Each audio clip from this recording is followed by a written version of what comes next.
listener production. Hello, Antoinette Lattouf here. Before we get into today's episode, I wanted to remind you about our YouTube channel. It's called The Listener Newsroom, and there you can catch up on all the weekend briefing episodes that Tom Tilley and I have been doing, so definitely check that out.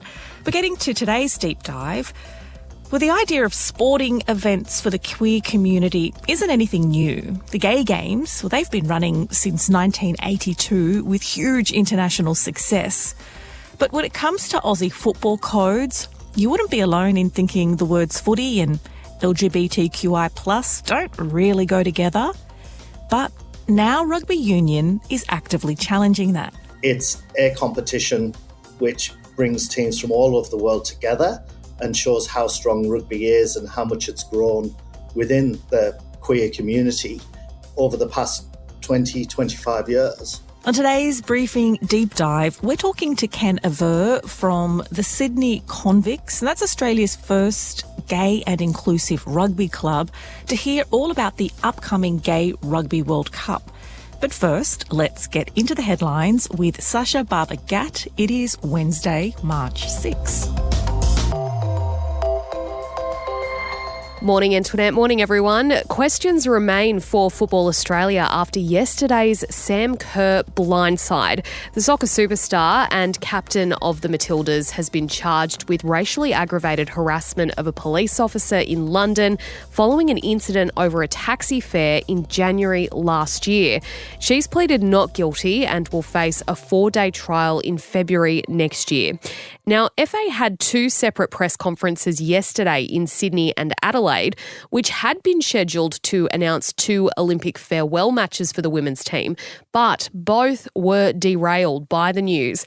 It was revealed by coach Tony Gustafsson and CEO James Johnson that they'd been kept in the dark about the charge. First time I ever heard about it was this morning. I was informed this morning and obviously was surprised and had some time to talk to the Federation about it, and as you know, the Federation have come out with a statement, and because it's a legal process, I need to refer to that statement, and unfortunately I can't comment more on that, but I can make it very clear that today was the very first time I ever heard about it. So Kerr is off injured at the moment and isn't expected to return until later in the year, but of course questions are now raised about whether she should continue to captain the Aussie side pending this investigation. She may also face sanctions based on the Federation's code of conduct. And Sasha, if this was in the NRL, for example, she would be stood down because their rule is you get stood down until an investigation is over. And this is definitely something that has surprised the masses because she is so loved. She is idolised. She is our golden girl at the moment. And I think that's the conversation a little bit around our sporting heroes, quote unquote, and how we view them as a public. And I'm speaking just generally here, that, you know, when things like this, it's obviously an allegation. She is going to trial over it. She has pleaded not guilty. But it did come as a shock to, like you said, the public and also to very high up people in Football Australia. So the FA is saying that they're trying to get to the bottom of it. So they were blindsided yesterday, which means that they've got a bit of work to do behind the scenes before we hear about any calls about captaincy or anything like that. In a global first, a Sydney law firm has written a letter to the International Criminal Court asking it to investigate Anthony Albanese's support for Israel during its attacks on Gaza to see if it amounts to assisting genocide. While the government's rhetoric has changed in recent weeks, calling for a humanitarian ceasefire and a return of hostages, Australia's support for Israel hasn't really wavered during the couple of months of the IDF's bombardment on Gaza. Yeah, so this is a really significant move and it's backed by hundreds of lawyers and barristers, and they want to test the strength of international law and whether or not it can bring individual government ministers to account for what they are calling complicity in genocide. The Prime Minister was asked about this at ASEAN in Melbourne. He said that the case is baseless when he was asked how concerned he is about it. The next step is for the ICC to determine if Albanese and other Australian government ministers can be tried for court. Some of the concerns raised in that letter was Australia providing military aid and defence exports to Israel, deploying Australian military to the region without disclosing where soldiers were located and why, and even permitting Australians to join the IDF and take part in attacks on Gaza. I am also aware of other Western countries like Germany and France, and even the UK are closely watching to see how this plays out, because there are lawyers and barristers in those countries keen to follow suit and try and hold their leaders accountable. The two nominees in the race to the White House are expected to be all but locked in today as voting gets underway in Super Tuesday. Now, it is a significant indication of how the election is likely to run and gives a good indication of who will be the presidential candidates. So what is Super Tuesday? Well, it's the day that sees 15 states in the US vote in Republican and Democrat primaries and caucuses, which gives party members the chance to have their say on who should be the nominee. So this year, unlike previous years, the stakes aren't really that high, given President Joe Biden hasn't faced any stiff competition for the nomination. Today is expected to be his coronation, with word he has no plans to step down before the November election. On the other side of the political aisle, Donald Trump's only challenger, Nikki Haley, could be forced to finally pull out of the race for the Republican nomination. The polls start closing at 11 a.m. Australian Eastern Daylight Time, with results to roll through into tonight. Also earlier this week, the US Supreme Court ruled Donald Trump cannot be disqualified from running for president under a constitutional clause, referencing his insurrection. So that was a big win for Donald Trump. The justices of the Supreme Court unanimously overturned the decision by the Colorado's top court, which had attempted to keep him off the ballots, saying that states don't actually have the authority to block him. So that is one legal win amid a myriad of legal woes that Donald Trump is currently facing. Yes, and Bension is chatting with Chas Licciardello today to get all the wash-up of the votes, and you can catch that up at 3 p.m. Unions in Queensland have united to push for an additional 10 days of leave for reproductive health. The time off would allow workers to access treatment and appointments for menstruation, IVF and endometriosis. It would also extend to include menopause, vasectomies, as well as breast, cervical and prostate screenings. The Queensland Council of Unions has launched the campaign, hoping that a win in the state will convince other states to follow suit. And the state government is said to be considering the proposal, Antoinette. Now, it's worth comparing. In New South Wales, public sector employees were given an additional 5 days leave for fertility treatments. That was a decision that came through in 2022. And while conversations are happening in other states and some companies, privately have their own policies, this move would be a national first, which is great. And Jeff Bezos has knocked Elon Musk off the perch to reclaim the title of the richest person in the world. The Bloomberg Billionaires Index has been updated overnight to reflect the Amazon founder's net worth of, wait for it, $200 billion.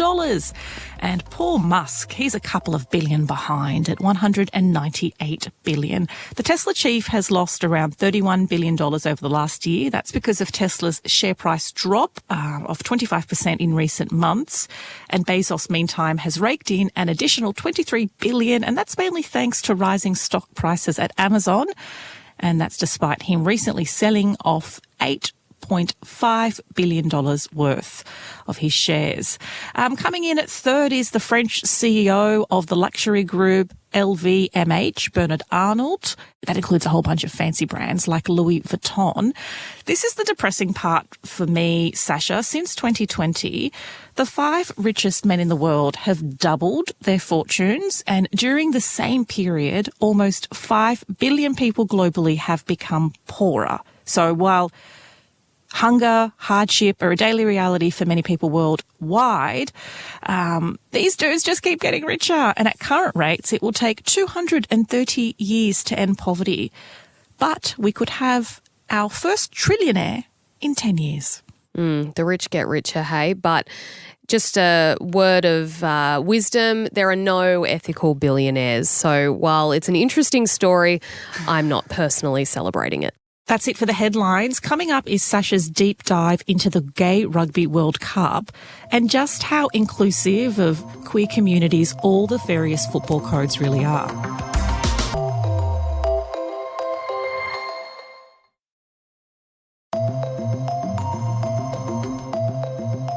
The Sydney Convicts are currently in training for the upcoming Bingham Cup in Rome.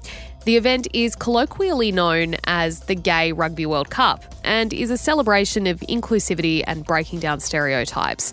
Since starting in 2002, the Bingham Cup has become the largest amateur rugby tournament in the world, welcoming more than 2,500 players from over 20 countries every 2 years.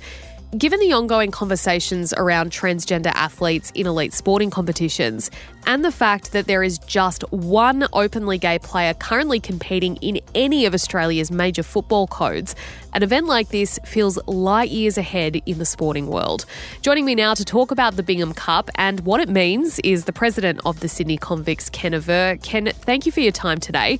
Tell us how you first came to be involved in the Sydney Convicts and your journey with the team. I moved to Sydney in 2008, having worked overseas for a while and been involved in rugby, and then took a bit of a break. And in 2012, I just went along to play some touch. In 2013, got signed up to play in the suburban rugby competition, which the Sydney Convicts were involved in. They had 3 teams. I was old. I was on the thirds. And it was just a great way to kind of be involved in a sport, be involved in a team, and really do something outside of what I was doing in Sydney in my everyday life.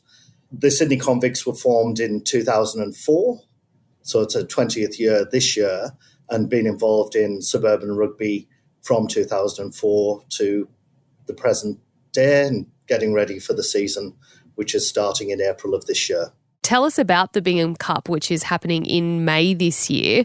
What is kind of being expected of the tournament for 2024? It happens every 2 years. What's going to be big about this year? So it's being held in Europe, which always means that there's a much larger participation of teams and players from around the world, largely because of European teams not having the expense and such like to attend a tournament in Europe. So we're expecting in excess of 2,000 players, a larger number of women's teams attending for the purposes of the tournament, and it will just be bigger and hopefully better than what's occurred in the past. It's a competition which has just grown exponentially from the initial competition in 2002. Tell us about why it's important for an event like the Bingham Cup and what it represents for not only rugby players but also rugby players who are part of the queer community. There are 2 aspects to it. The origins of the competition are really important in the sense of it's named after Mark Bingham, who was killed on 9/11 on one of the aircrafts which he assisted in taking down the terrorist with other passengers and was killed. The competition started in 2002, so shortly after that. But it was also a mark of the work which had been done by Mark Bingham in terms of gay and inclusive rugby in the US. He was killed shortly after his team, the San Francisco Fog, had been accepted into the equivalent of a suburban rugby competition. And what it has marked is a growth in gay and inclusive clubs around the world.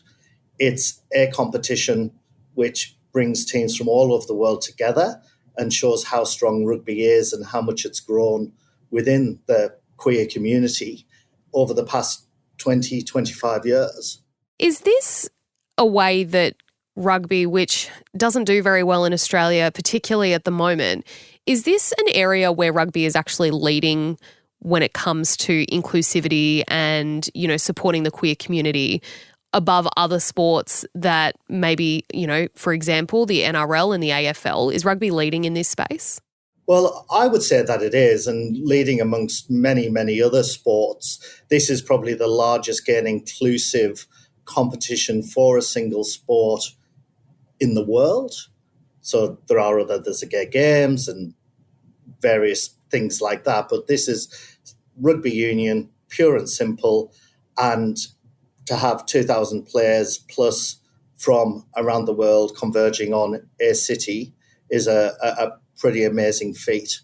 Tell us about the social scene of the Bingham Cup. Is it kind of like having a big party with all your best mates? And is there a real great vibe to the tournament given its focus on inclusivity? Yeah, look, it's a pretty amazing experience, particularly for those who are attending for the first time.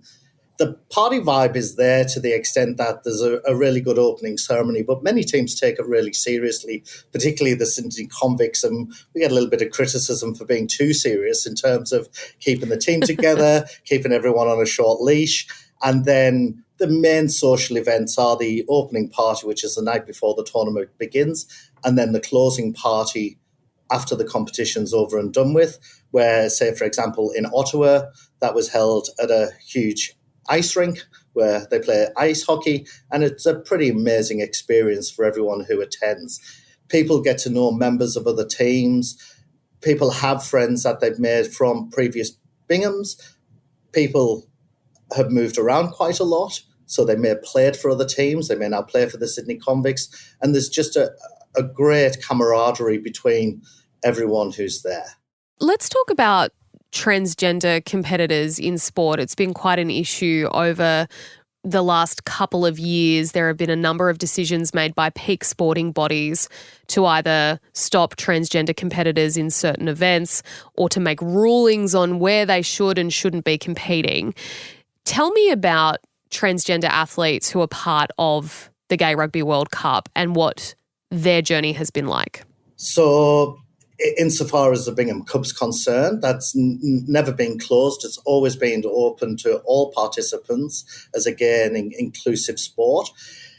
There are women's teams, limited number of women's teams who attend, and hopefully in Rome we'll see an increase in participation of what has been seen as the women's and inclusive clubs, and also in relation to the other clubs. It's not a competition which has enforced any of the rules that have been brought in by these peak sporting bodies, which have very badly affected the transgender community and transgender players who wish to participate at various levels within the sport. So what we have found in terms of transgender players who've been part of the Sydney Convicts or otherwise is that it's an open and safe space for them to participate in a sport. Do you think it's important to keep challenging the stereotypes around sport, particularly a sport like rugby union, when it comes to being a man, being tough? You know, we see the women having such success, especially in the sevens overseas.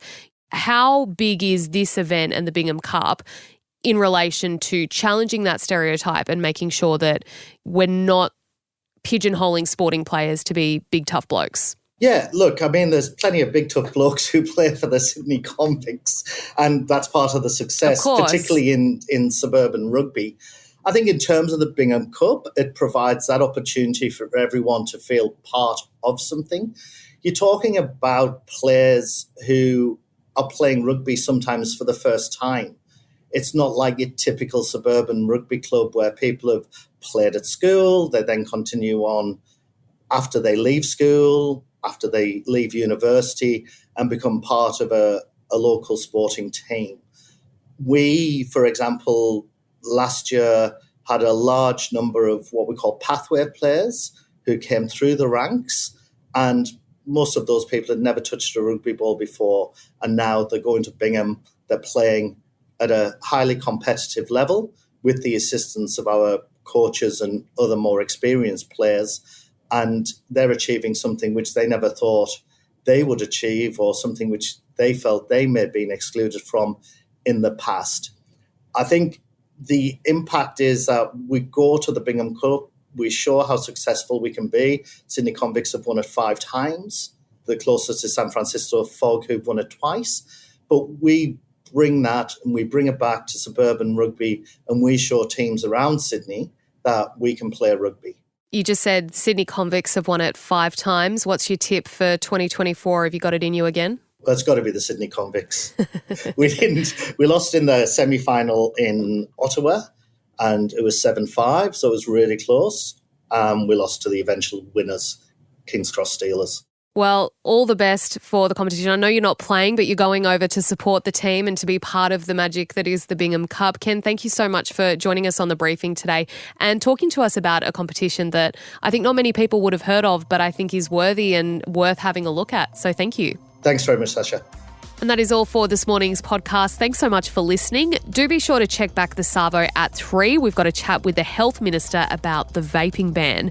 And if you're listening to this and there's something you'd like to say, a thought you want to share, or maybe an episode pitch, please do get in touch with us here at The Briefing. We'd love to hear from you. Head to our Instagram page and send us a message. While you're there, you can also check out our brand new broadcast channel, Behind the Briefing. I'm Sasha Barbagat. Thanks for listening.